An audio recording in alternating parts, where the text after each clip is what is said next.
ಮನೆಯ ಹಿರಿಯರ ವಿಚಾರ ಬಂದಾಗ ಮಾತುಗಳು ಚಿನ್ನವನ್ನು ಅಳೆದು ತೂಗುವಷ್ಟು ಜಾಗರೂಕತೆಯಿಂದ ತೂಗಿ ಮಾತನಾಡಬೇಕು.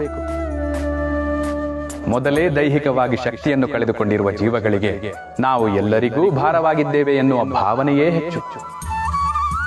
ಅಂತಹ ಸಂದರ್ಭದಲ್ಲಿ ಅವರ ಆತ್ಮವಿಶ್ವಾಸವನ್ನು ಹೆಚ್ಚಿಸುವ ಕೆಲಸವಾಗಬೇಕೇ ಹೊರತು ಆತ್ಮಗೌರವವನ್ನು ಕುಂದಿಸುವ ಕೆಲಸವಾಗಬಾರದು. ಮಕ್ಕಳು ಶತ್ರುಗಳಾಗಿ ಬದಲಾದರೂ ಅವರಿಗೆ ಒಳಿತನ್ನೇ ಬಯಸಿ ಹರಸೋ ಜೀವಗಳು ಯಾರಾದರೂ ಇದ್ದರೆ ಅದು ಹೆತ್ತವರು ಮಾತ್ರ.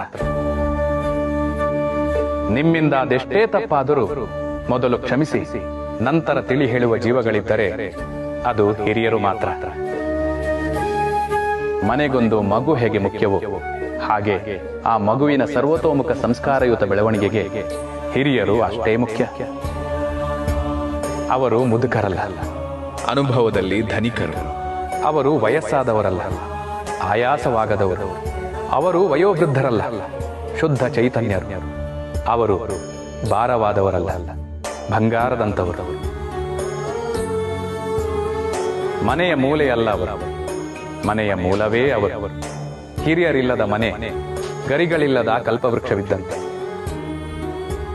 ಹೆತ್ತವರಿಲ್ಲದ ಜೀವನ ರೆಂಬೆ ಕೊಂಬೆಗಳಿಲ್ಲದ ವಟವೃಕ್ಷವಿದ್ದಂತೆ.